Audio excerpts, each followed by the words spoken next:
Bueno, para mí es un grandísimo honor, un gustazo tener aquí presente al doctor Juan Luis López Díaz de la Universidad Católica del Maule mediante el Centro de Innovación en Ingeniería Aplicada, ahí en Chile. Bueno, para conocer un poco aquí al doctor, el doctor es licenciado, bueno, su formación es de licenciatura en física por la Universidad de Concepción en Chile. Es maestro en ciencias y doctor en ciencias por el CINVESTAB, Unidad Mérida, este centro de investigación y de estudios avanzados del Instituto Politécnico Nacional. Ha hecho un par de estancias postdoctorales. La primera fue en el mismo CINVESTAB, en la Unidad Mérida, en el Departamento de Oceanografía Física. Y bueno, y también hizo una estancia postdoctoral también en la Católica del Maule, en Chile, en ciencia de datos.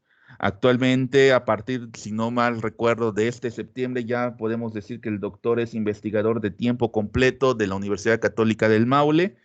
Y entre sus principales intereses de investigación está pues todo lo que es la ciencia de datos, todo lo que es la minería de datos y todo lo que tiene que ver con este gran tema del Big Data. Entonces, bueno, pues le damos la bienvenida a nuestro exponente el día de hoy con su charla, física, ingeniería, datos y algo más. Los micrófonos son suyos, doctor. Muchas gracias, Manuel. Me voy a permitir compartir mi pantalla.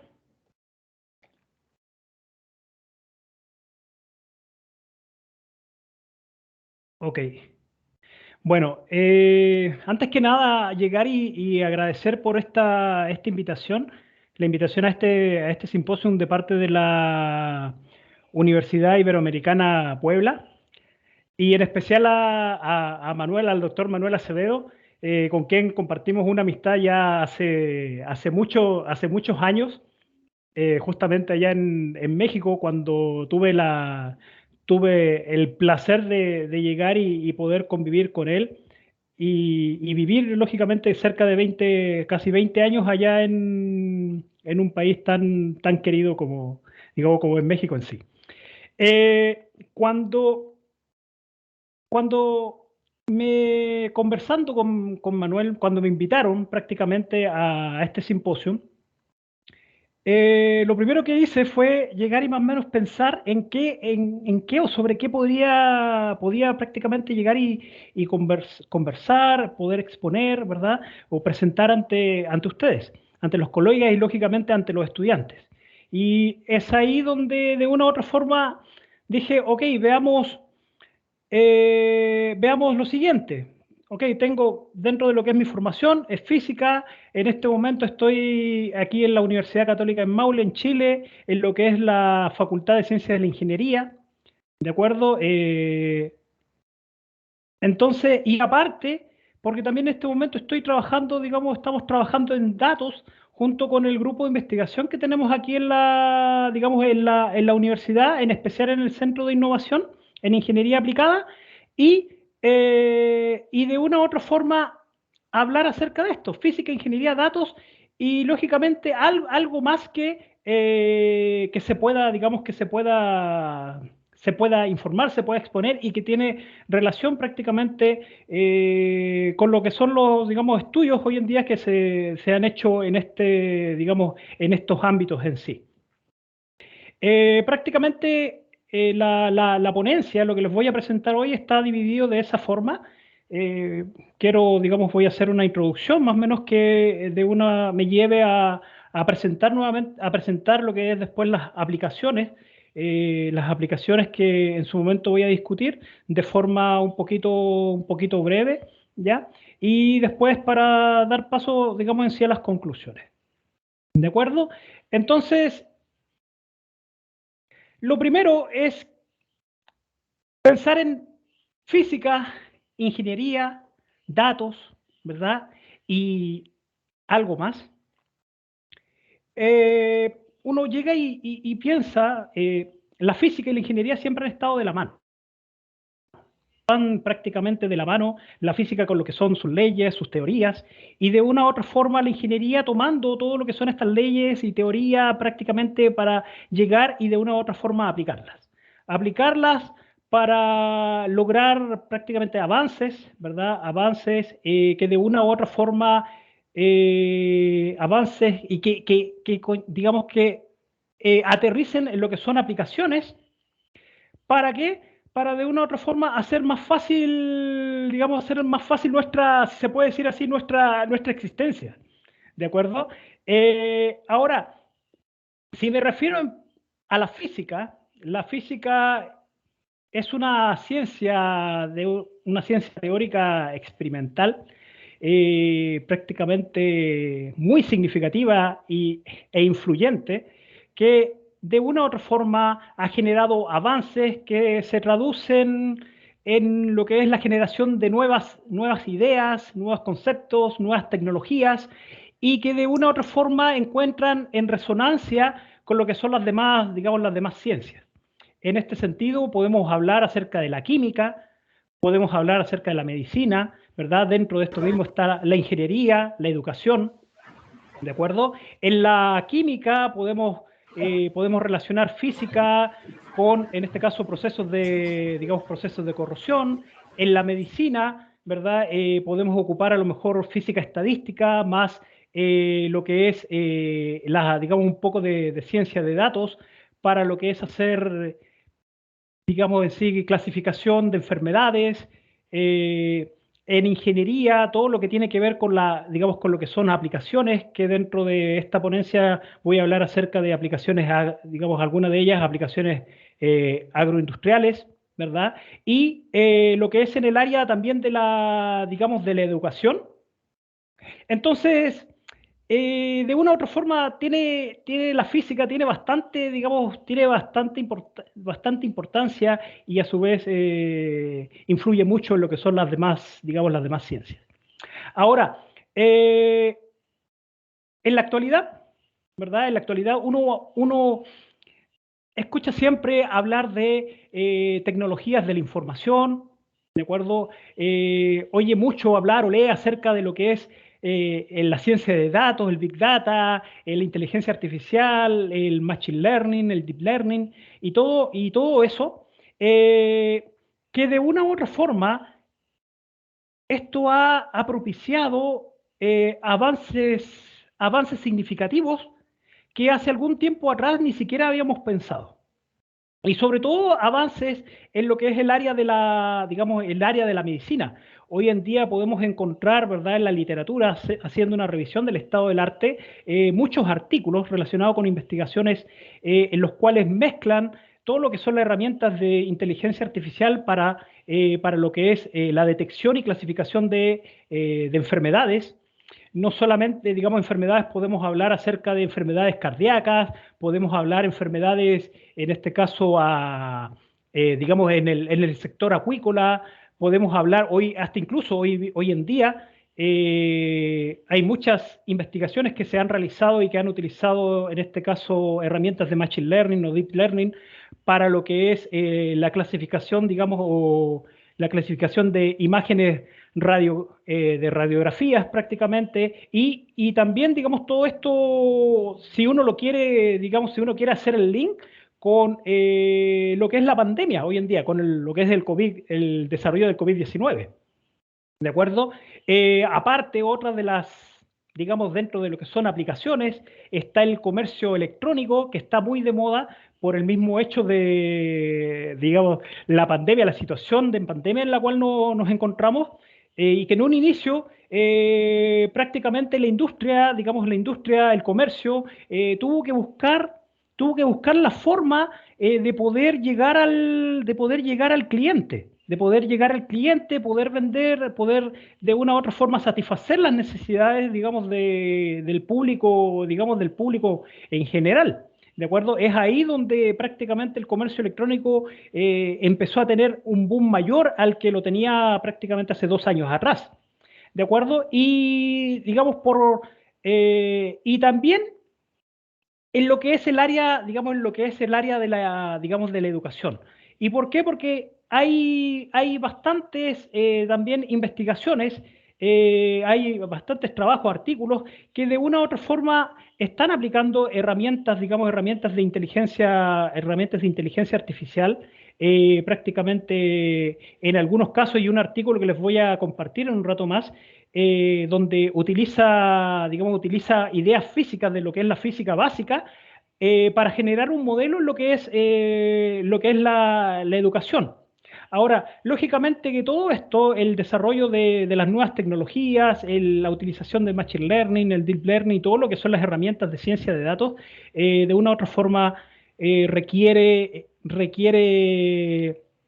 digámoslo así, equipos con un poder digamos, de procesamiento rápido, si se puede decir así, y que también tenga un gran, digamos, un gran almacenamiento de una u otra forma. Ahora, todo, todos estos dominios, ¿verdad? De los cuales he estado comentando, he estado hablando hasta ahora, apuntan a lo que es la generación de potenciales aplicaciones que permitan, como les comenté, permitan mejorar la calidad de vida, ¿verdad? Permitan mejorar la calidad de los productos, servicios y todo lo que, digamos, todo lo que ello, prácticamente todo lo que ello conlleve. ¿De acuerdo? Perdón, doctor Juan Luis, ¿está compartiendo alguna presentación? Sí, Es que no estamos no. viendo la presentación en la pantalla. Oh, ok, a ver, permíteme.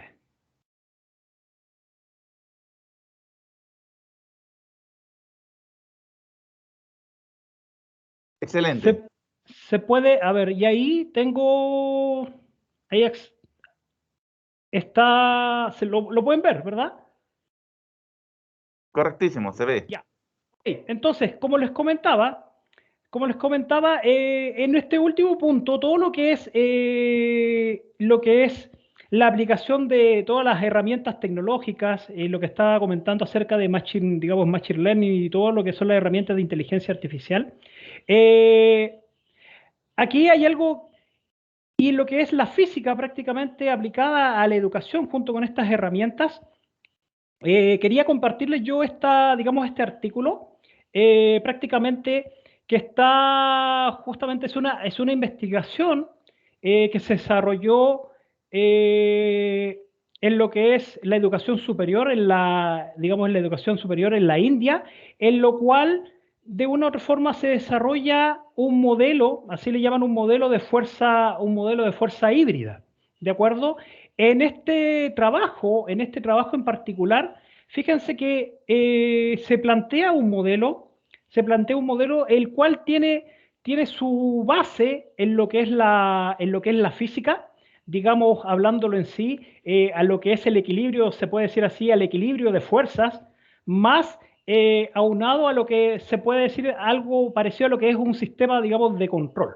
¿De acuerdo? En este esquema uno puede ver muy bien lo que es, lo que se llama o lo que se nombra, ¿verdad? O lo que se propone como fuerza, digamos, híbrida en este artículo, en el cual habla acerca de la fuerza del conocimiento, la fuerza del factor humano y acerca de la tecnología. Y todo esto, de una u otra forma que tiene que ir equilibrado, se tiene que equilibrar para ir en beneficio del estudiante. Todo esto se aplica, ¿verdad? Es un proceso que se aplica de una u otra forma en lo que es el proceso de enseñanza y aprendizaje, se mide todo, ¿verdad? Se realiza prácticamente una evaluación y en función de esa evaluación, si hay que ajustar alguna de estas fuerzas, se ajusta. Todo eso es para, al final, poder obtener el mejor rendimiento, si lo podemos decir así, académico. Entonces, aquí es donde podemos ver que prácticamente la física, las herramientas tecnológicas que hay hoy en día tienen bastante, digamos, bastante utilidad. Y hasta incluso, digamos, lógicamente en áreas o en disciplinas que de repente a lo mejor cuesta un poco imaginarlo. ¿Ok? Ahora, en especial en esta plática, yo quiero presentar tres trabajos de investigación que nosotros estuvimos desarrollando, hemos estado desarrollando prácticamente con el grupo de trabajo aquí en la Universidad Católica del Maule, en el Centro de Innovación en Ingeniería Aplicada. Y dentro de uno de ellos también es un trabajo de colaboración que hay con el CIMBESTAB en la, digamos, de la Unidad Mérida, y el cual voy a presentar a continuación. La primera, se puede decir así, el primer trabajo que quiero mostrar dice relación con lo que es la corrosión del cobre. En particular, lo que es el proceso de la caracterización superficial del cobre. ¿De acuerdo? Aquí en este trabajo, lo que nosotros hicimos prácticamente con la doctora Lucien Beleva del CIMBESTAB Unidad Mérida, prácticamente es analizar la superficie del cobre, ¿verdad? Analizar la superficie del cobre, la cual ha sido expuesta durante algún tiempo a lo que es el agua, digamos, el agua de mar, ¿verdad? El agua de mar, si se puede decir así, agua de mar artificial. ¿De acuerdo? Y todo esto bajo lo que es la técnica del análisis de fluctuaciones sin tendencia en dos dimensiones. Ahora, la motivación en sí de este trabajo recae prácticamente en lo que es la aplicación industrial, si se puede decir así, que tiene de una u otra forma que tiene el cobre. Eh, digamos, es sabido digamos que el cobre prácticamente sometido a un ambiente, digamos, a un ambiente marino, se ve bastante, digamos, bastante afectado. ¿De acuerdo? Dentro de lo que son digamos, las aplicaciones, como ustedes están viendo ahí en pantalla, prácticamente la imagen de la izquierda, corresponde aquí en Chile a una planta que hay en el norte de Chile, prácticamente lo que es Mejillones, que queda en la región de Antofagasta, y donde utilizan prácticamente este material, como por ejemplo lo que son tuberías y lo que son estructuras. ¿De acuerdo? En especial esta imagen que yo le estoy mostrando corresponde a una parte de una central, digamos, de una central termoeléctrica, donde de una u otra forma se toma agua, digamos, agua del mar para los distintos procesos que se requieren dentro de lo que es digamos, esta planta para la generación de energía, y lógicamente por el hecho de estar cerca digamos, de la costa, y aparte conducir agua, el material con el paso del tiempo de una u otra forma se deteriora. ¿Ok? Esto en sí, a la larga, ¿verdad? Esto a la larga se puede decir, trae grandes gastos de recursos, lo cual requiere que cada cierto tiempo estas estructuras, ¿verdad?, se tengan que estar de una u otra forma, se tengan que estar reemplazando, se tengan que estar cambiando. Y entonces la idea es que a través de estudios, a través de aplicación de ciertas herramientas, uno pueda obtener información, como por ejemplo lo que es la caracterización de la superficie de este metal, sometido a estas condiciones digamos, de ambiente marino. ¿Para qué? Para que después se pueda utilizar toda esta información en lo que son las aplicaciones, digamos, las aplicaciones más, digamos, ingenieril, que puede corresponder a la aplicación de algún tipo de tratamiento en el metal, ¿verdad? Para prolongar la vida útil digamos, en sí, de este material. Por otro lado, digamos, la imagen a la derecha que ustedes están viendo ahí en pantalla corresponde se puede decir así, a una película, ¿verdad? A una película, a una fotografía digamos, de un trozo de cobre extraído, digamos, podamos decir así, digamos, de parte del material que se ha encontrado sometido a lo que es el ambiente marino en agua de mar.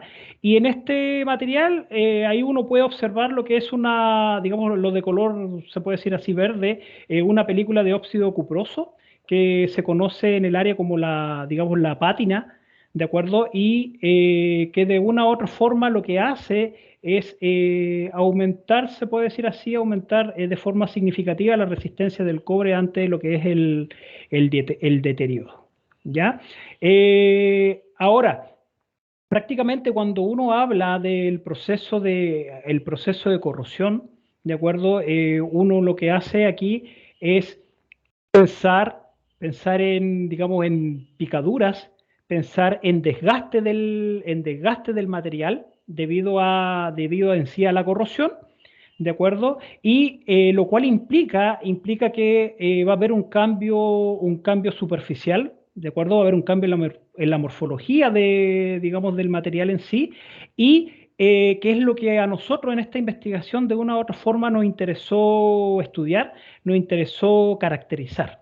Dicho de una u otra forma, el cambio que hay, el cambio en la superficie. Y para esto nosotros pensamos en el material o en la superficie de esta lámina de cobre, se piensa prácticamente en analizarla a través de lo que es la, digamos, lo que es la rugosidad, ¿de acuerdo? Y a través de esta, digamos, a través de la rugosidad poder hacer diferentes mediciones a través de la técnica, ¿verdad? A través de la técnica conocida como análisis de fluctuaciones sin tendencia, ¿de acuerdo? Más o menos para que uno lo pueda, digamos, lo pueda entender. En la lámina, en la lámina que ustedes están viendo ahí en pantalla, al lado derecho, hay una representación de lo que podría ser la rugosidad superficial del cobre al pasar prácticamente el tiempo. Entonces, si ustedes se dan cuenta, de una u otra forma hay diferentes irregularidades a lo largo, digamos, de esta, en sí, de esta representación que hay. Entonces, lo que nosotros hacemos es caracterizar justamente estas irregularidades.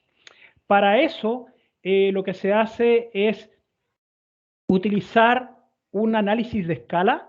Dicho de otra forma, es dividir la imagen prácticamente que uno tiene de la película, digamos, de la película del cobre, imágenes que son obtenidas a través de imágenes SEM, ¿de acuerdo?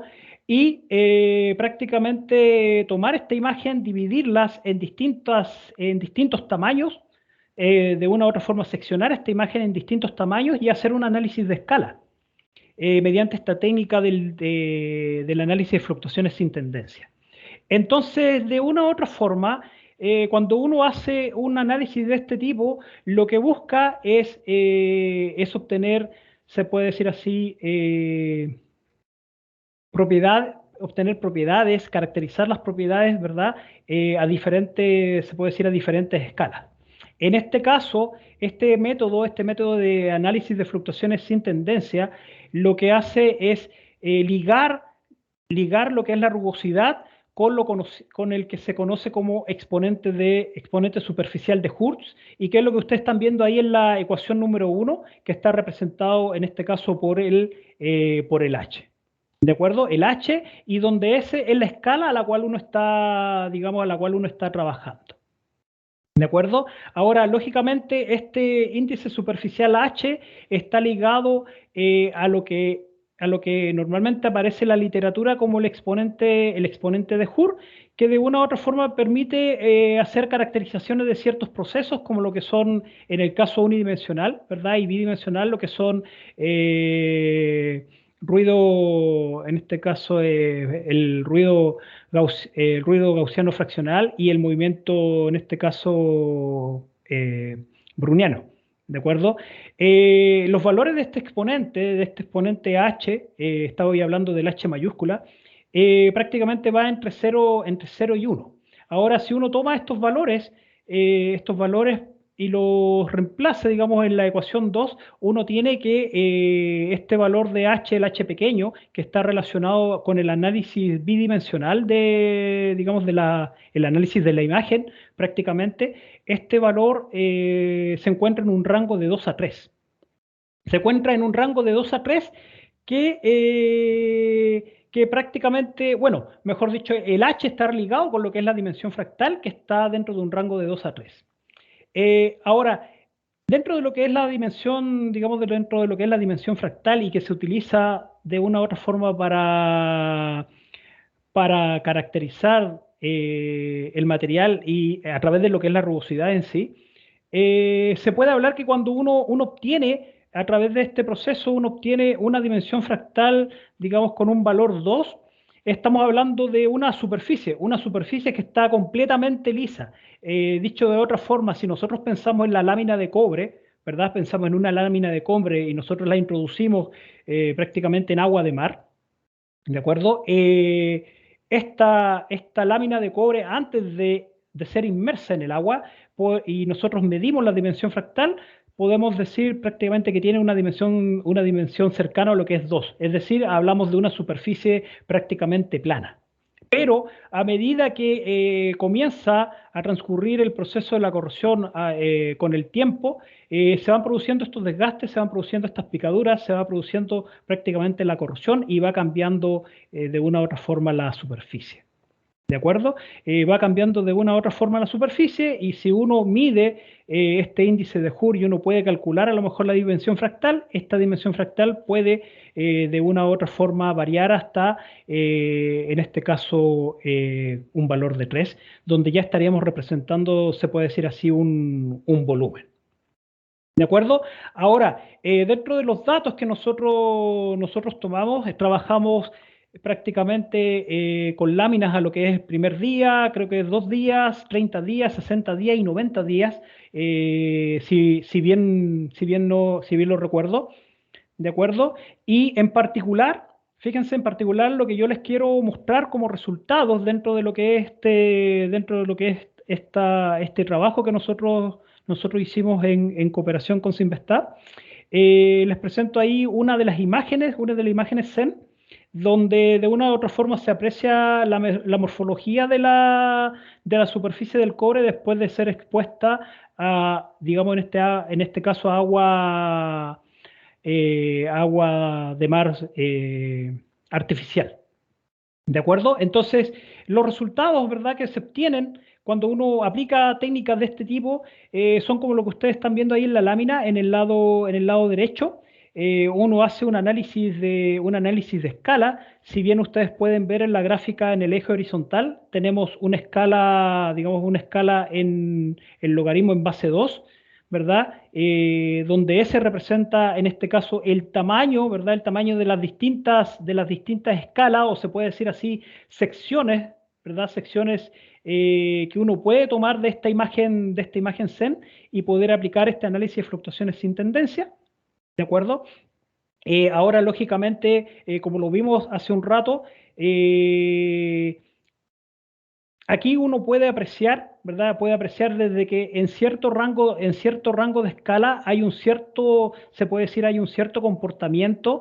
El proceso de corrosión digamos, se ve de un cierto, digamos, de una cierta forma, de un cierto sentido, y después, después de ese cambio de escala que está aquí visualizado a través de este cambio de pendiente, prácticamente la forma o la interpretación que se le puede dar es diferente a lo que es el primer rango de escala en sí. Como por ejemplo, aquí en este primer rango de escala nosotros obtenemos un exponente superficial de Hur de 2.38 y una dimensión fractal de 2.6. ¿Se fijan? ¿Esto qué implica? Que prácticamente estamos aquí tendiendo a lo que es, se puede decir así, a un volumen. ¿De acuerdo? Por el otro lado, en el segundo rango de escala, estamos hablando aquí de un índice superficial de Hurst, prácticamente de lo que es creo que aquí hay un pequeño rosito, pero bueno, de una dimensión fractal de lo que es cercano a 2. Es decir, que para escalas grandes, si uno lo piensa en este caso en tomar diferentes aumentos, si uno ve en grandes escalas o si uno toma grandes trozos, ¿verdad? Digamos, tamaños de esta imagen, si esta imagen uno la divide en dimensiones grandes prácticamente relacionadas con las escalas que se muestran aquí en la gráfica, esta imagen en sí aparenta ser una superficie prácticamente plana. Por lo contrario, a que si uno toma escalas pequeñas, en este caso en escala de logaritmo de 2, que va prácticamente entre 2.5 hasta 5. ¿De acuerdo? Entonces, lógicamente, toda esta información toda esta información puede ser utilizada, ¿verdad? Para que después se aproveche dentro del ámbito ingenieril para poder de una u otra forma proponer metodologías, ¿verdad? Proponer eh, a lo mejor cierta, digamos, métodos como para poder proteger digamos, poder proteger el material bajo estas diferentes, digamos, diferentes condiciones, digamos, lógicamente, de salinidad que hay, dependiendo de la localización, lógicamente. Eh, pero todo esto, como les comentaba, es buscando, al final, buscando aplicaciones a modo de proteger las estructuras y a modo de una u otra forma de evitar todos estos grandes gastos de recursos en lo que es el reemplazo de las estructuras de cobre. ¿Ok? Muy bien. Ahora, el segundo trabajo que les quiero presentar está enfocado a lo que son las aplicaciones agroindustriales. Aquí en este trabajo, antes de llegar y empezar a comentarles acerca de él, este trabajo de una u otra forma nace por lo siguiente. Aquí en Chile, en la región en la cual yo estoy, en la región del Maule, está alrededor de cerca de 300 kilómetros, prácticamente 300 kilómetros, cerca de 3 horas al sur de lo que es la capital, lo que es Santiago. Esta zona prácticamente tiene gran importancia dentro de lo que es el sector agrícola. Aquí en esta zona hay muchos cultivos en este caso, de lo que es la frambuesa, de lo que son digamos, las cerezas, las guindas y otros frutos. ¿De acuerdo? Entonces, ¿qué es lo que ocurre? Lo que ocurre es que hay pérdidas. ¿De acuerdo? Hay pérdidas normalmente digamos, en cada época en la cual se hace digamos, se hace la cosecha, hay pérdidas de lo que es el fruto. Y entonces estas pérdidas, ¿verdad? Digamos, de fruto, debido a una u otra razón, sobre todo por el hecho de pudrición, de enfermedades, eh, implica grandes recursos, implica grandes pérdidas de grandes recursos en sí. ¿De acuerdo? De una u otra forma, este artículo, tal como ustedes lo pueden ver, está enfocado en lo que es la cuantificación de la incertidumbre. Cuantificar la incertidumbre en lo que es el proceso de clasificación de enfermedades de planta, y todo esto es utilizando lo que son las redes, digamos, las redes bayesianas, utilizando las redes bayesianas prácticamente.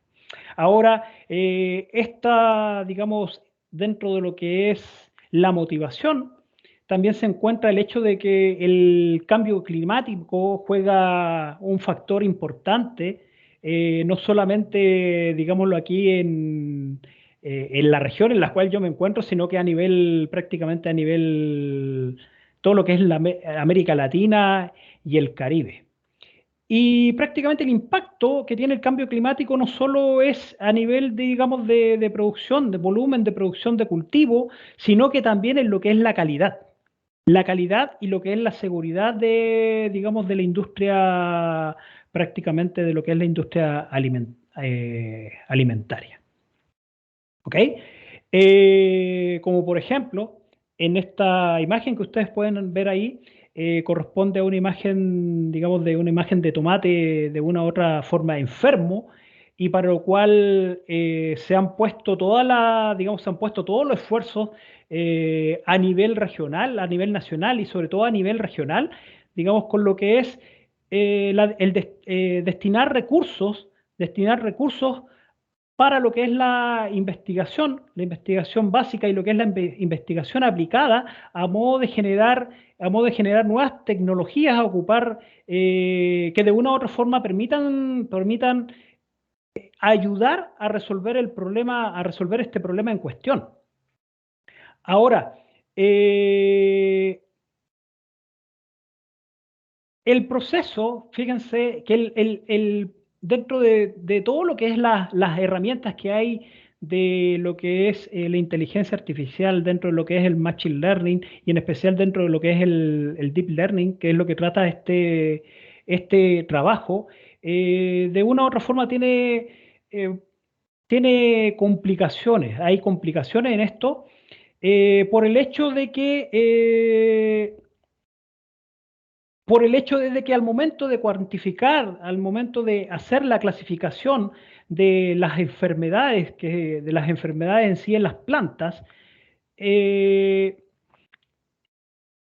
digamos en sí, en el mismo proceso de clasificación de enfermedades, la incertidumbre dentro de lo que es las predicciones, dentro de lo que es la clasificación de una planta si es sana o si es enferma, ¿verdad? El hecho de clasificar bien o clasificar mal una planta tiene su origen, digamos, tiene el origen en lo que es digamos, lo que es la generación de ruido, ¿verdad? Lo que son los datos, datos de una u otra forma con ruido. Pensémoslo en sí, en el hecho de llegar y tomar una fotografía de una planta sana o una planta enferma en condiciones, digamos, condiciones normales, ¿verdad?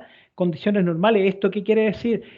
Prácticamente a cierto día, con una cierta cantidad de luz, a lo mejor prácticamente con un fondo o una imagen en la cual no solamente se incluya, digamos, no solamente se incluya la planta, en este caso la planta enferma, ¿verdad? Entonces, todo esto juega un papel importante dentro de lo que es el proceso de clasificación y sobre todo en el resultado. Saber si es clasificado, digamos, saber si cierta planta está bien clasificada o mal clasificada. O sea, dentro de esto, dentro de lo que es en sí los datos, dentro de lo que son las imágenes, hay ahí un problema, pero el otro problema también la trae o digamos, la propicia lo que son los modelos, lo que son los modelos que se utilizan para este propósito, para lo que es la clasificación. Entonces, dentro de lo que es en este trabajo en particular, ¿verdad? Nosotros lo que hicimos fue trabajar con una base de datos inicialmente, la cual consta de cerca de 55.000 imágenes, que prácticamente están divididas en lo que son 14 categorías. Dentro de estas categorías digamos, hay uvas, prácticamente hay manzana, está en este caso el berry, está el maíz, y dentro de las imágenes en sí hay tanto imágenes para plantas que están sanas como también plantas que de una u otra forma están enfermas. Entonces, al final de cuentas, de todo esto, cuando uno toma estas imágenes y las analiza prácticamente, uno lo que trata es que la clasificación sea lo más certera posible. Y entonces para poder ayudar, ¿verdad? Para poder ayudar a que esta clasificación se realice de forma correcta, lo que uno hace o lo que nosotros hicimos es medir justamente la incertidumbre en el proceso de clasificación.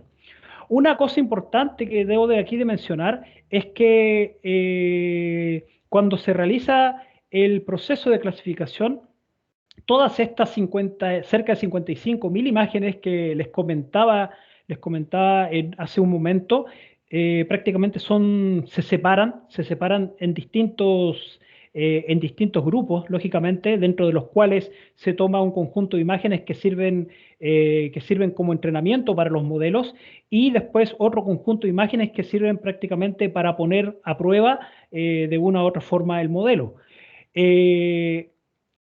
Todo esto requiere mucho poder de cómputo, requiere mucho tiempo en sí, lo cual prácticamente no es de inmediato. ¿Ya?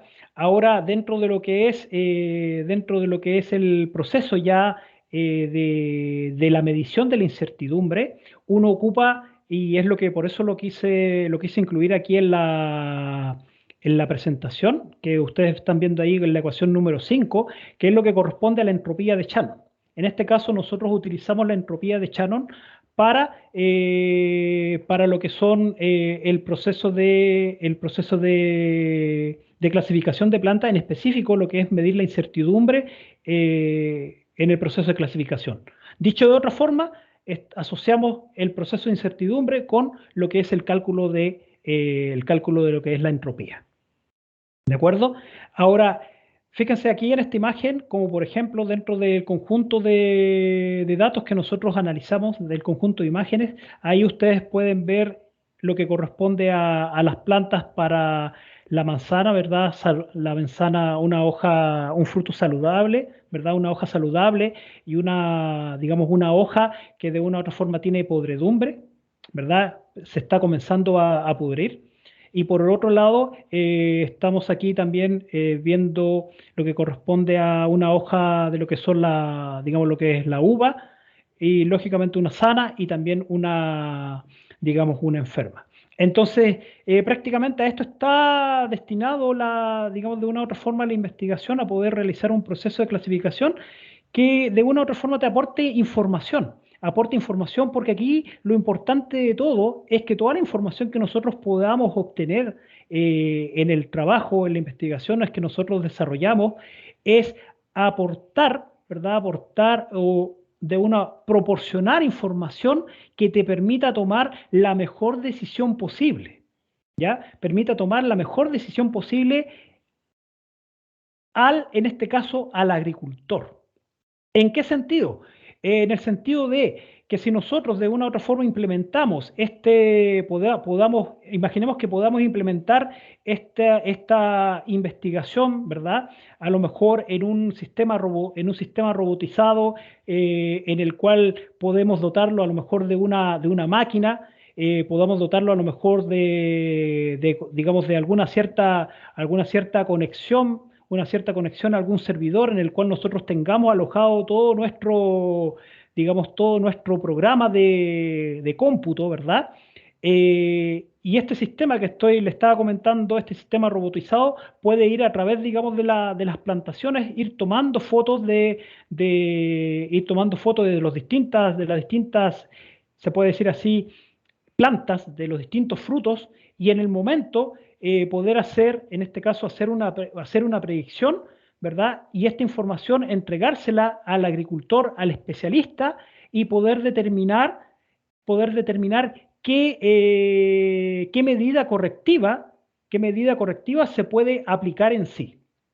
¿De acuerdo? ¿Qué medida correctiva se puede aplicar en sí? Y todo esto, lógicamente, como les comentaba, es para apoyar digamos, apoyar en sí la toma de decisiones y evitar las pérdidas, digamos, las pérdidas de recursos que hay cuando las plagas de repente no son, digamos, cuando de repente las enfermedades o plagas no son controladas. ¿De acuerdo? Ahora, si uno aplica el proceso de clasificación, como por ejemplo, en lo que yo estoy mostrando como resultado ahí en pantalla, que es la aplicación de este proceso de clasificación a lo que es digamos, la hoja de manzana, ustedes pueden apreciar ahí dos gráficas. Dos gráficas donde el estudio, de una u otra forma, el estudio que se hizo, se compararon dos metodologías diferentes para lo que es la clasificación, ¿verdad? La primera metodología es utilizar en este caso el MC Dropout, y el otro es aplicar en este caso el gradiente estocástico descendente de Langevin. ¿De acuerdo? Ahora, como les comentaba hace un rato, en este caso la cuantificación de la incertidumbre a través de la entropía a nosotros nos permite de una u otra forma decidir a lo mejor cuál de los modelos que se estudiaron es adecuado para poder implementarlo en un proceso de clasificación de enfermedades. En las imágenes que ustedes ven, en la gráfica que ustedes ven, en el lado izquierdo se presenta el resultado para lo que es la aplicación de el MC Dropout, ¿de acuerdo? Donde aquí claramente ustedes pueden ver que para digamos, las distintas hojas en este caso de la manzana, hay, digámoslo en sí, la clasificación, digamos, no hay no hay error no hay error en la clasificación prácticamente. Son muy fácilmente, digamos, son muy fácilmente distinguibles dentro de lo que es un fruto, a lo mejor la hoja de un fruto sano, a lo que es la hoja de un fruto prácticamente enfermo. ¿De acuerdo? Para cada uno de los casos que ustedes pueden ver aquí en pantalla. Ahora, lo otro en su momento hablé acerca del proceso de que para poder hacer esta clasificación se requiere un conjunto de, digamos, de imágenes con las cuales se va alimentando el sistema y a través de esta alimentación sucesiva prácticamente se va refinando lo que es el proceso, de una u otra forma, el proceso de clasificación, ¿verdad? Y lo importante aquí, si ustedes se pueden fijar, es que esto es estable. Esto es estable, sea cual sea la cantidad digamos, la cantidad de paso o la cantidad, digamos, se puede decir así, eh, número de conjunto de datos o de bunch de imágenes que se le entrega al sistema para clasificar. Esto es prácticamente estable vemos en sí desde un conjunto de imágenes pequeñas hasta ya un conjunto de imágenes, podemos decir, grandes. Por otro lado, en el otro caso, el método este SGLD, podemos ver que no es tan fácil clasificar, en este caso, digamos, clasificar las imágenes, prácticamente, las imágenes o las enfermedades, lo cual resulta de una u otra forma difícil. Por lo tanto, para nuestro propósito nos quedamos con digamos, con este método. Y por último, lo último que les quiero presentar dice relación con los datos, digamos, la aplicación de los datos meteorológicos en la toma de decisiones, que está prácticamente enfocado a lo que es registros de datos meteorológicos en los cuales hay pérdidas, de datos. ¿De acuerdo? De una u otra forma, la motivación es contar con información que ayude a la toma de decisiones en relación a lo que es la apertura o cierre del paso fronterizo Pehuenche. Nosotros estamos cerca de aquí de la frontera con lo que es Argentina. Estamos casi, digamos, a lo que son 3 horas de lo que es digamos, la frontera con Argentina en sí, y lo que es en época de invierno de una u otra forma, hay problemas, ¿verdad? Hay problemas con este paso fronterizo, dado que se interrumpe prácticamente el tráfico que hay, el tráfico vehicular de carga que hay entre ambos países, debido a las condiciones que amenazan la comunicación y la integración. Prácticamente estamos hablando de esta región que ustedes pueden ver ahí en pantalla. Este paso, lo que es el paso Pehuenche y en particular la laguna del Maule, donde se encuentran los instrumentos en los cuales nosotros obtenemos los datos, se encuentra en la cordillera, prácticamente en la cordillera de los Andes. Y de una u otra forma aquí lo importante es que hay ciertos reportes donde se indican que las fluctuaciones de los datos meteorológicos, tales como la temperatura, se deben a procesos que de una u otra forma se caracterizan por correlaciones de largo alcance. Y para poder hacer un análisis de este tipo, lo que hay que hacer es prácticamente separar lo que son las fluctuaciones de cualquier tendencia que exista, digamos, de cualquier tendencia que exista y que de una u otra forma afecte la medida de estas correlaciones de largo alcance. ¿De acuerdo? Para este trabajo se utilizó este método, el análisis de fluctuaciones sin tendencia, en el caso unidimensional que fue propuesto por Penn y sus colaboradores, cuando se quiso en un inicio llegar y trabajar con la secuencia del ADN.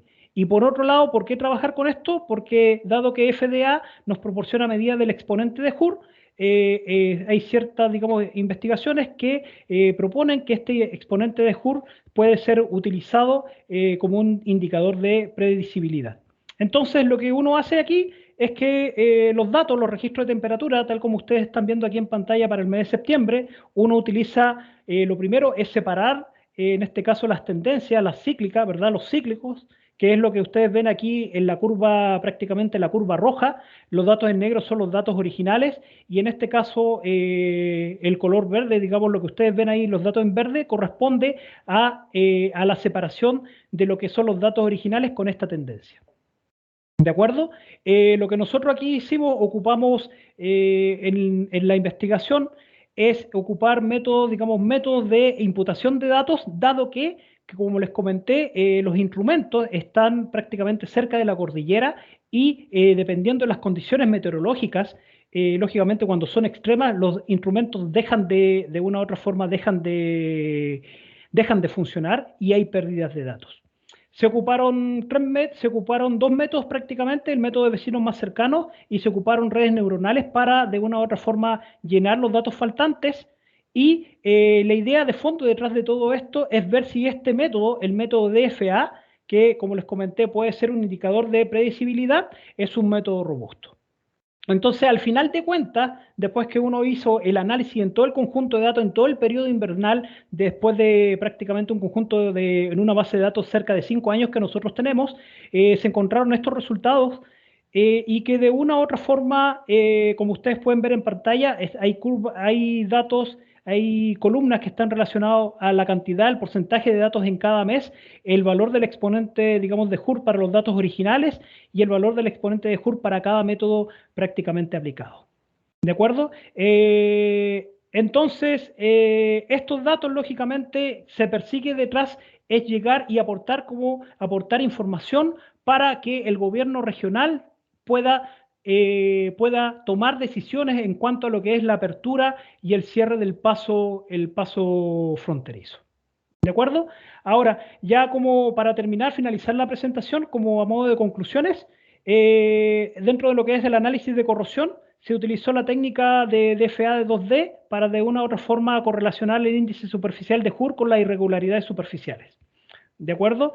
Los valores del exponente de Hurd en sí, en lo que es el trabajo y en lo que yo les presenté, de una u otra forma confirma que hay ataques de corrosión en la superficie del cobre y exhiben correlaciones de largo alcance que son compatibles prácticamente con lo que es un proceso gaussiano.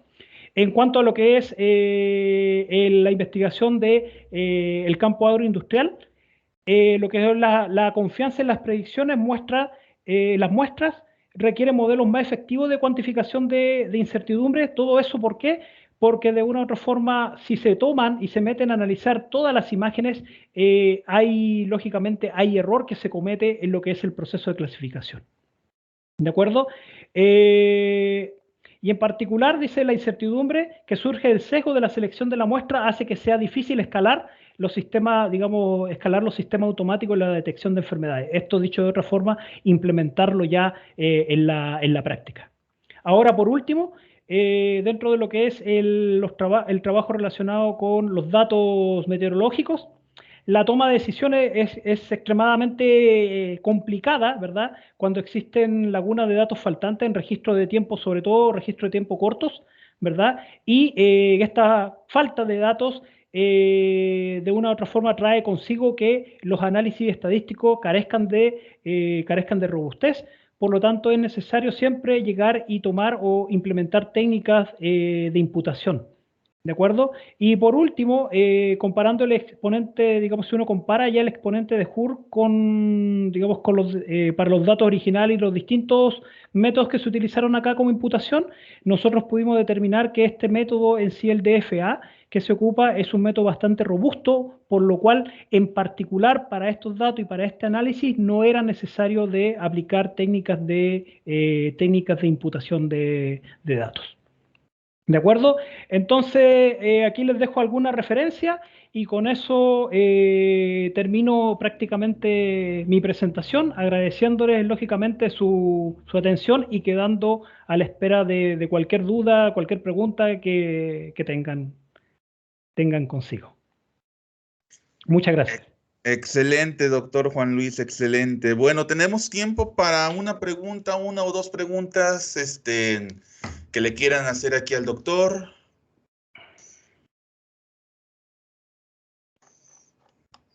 Pueden alzar la mano de forma virtual para que les dé la palabra.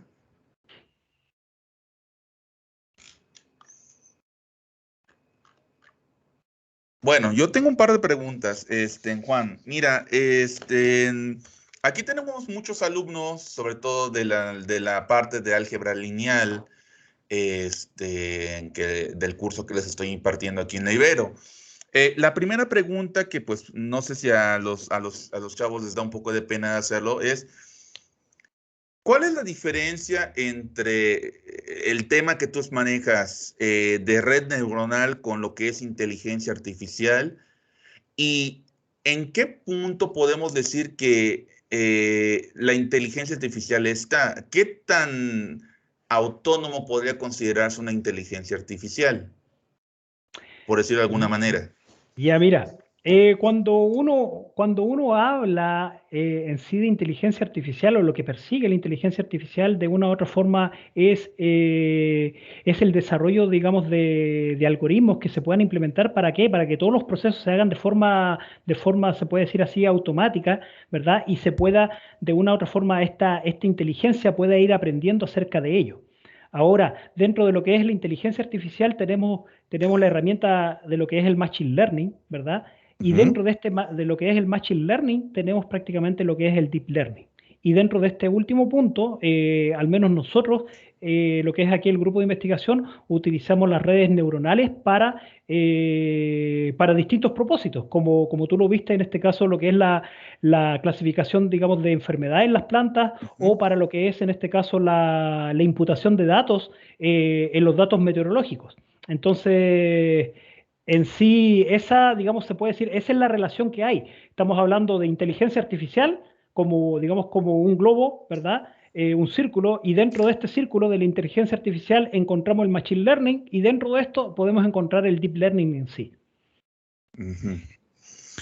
Y finalmente, Juan, estos sesgos que tienes en estas cadenas de datos, sobre todo cuando hablaste de la parte meteorológica, me dio la impresión de que decías algo como unos sesgos o como una dificultad que tenías en la toma de datos. ¿No hay alguna técnica que ustedes utilicen como para hacer una especie de interpolación o interpretación o de, bueno, sí, de interpolación de datos que pueda más o menos de alguna manera describir esa falta de datos? ¿O Ya, necesariamente necesitas tener datos para poder hacer una predicción? No sé, estoy hablando desde la más completa ignorancia. ya, mira, te comento, en esta investigación en particular, en lo que son los datos meteorológicos, fíjate que es importante aquí señalar que donde está la estación meteorológica, que es la laguna prácticamente del Maule, está en plena cordillera.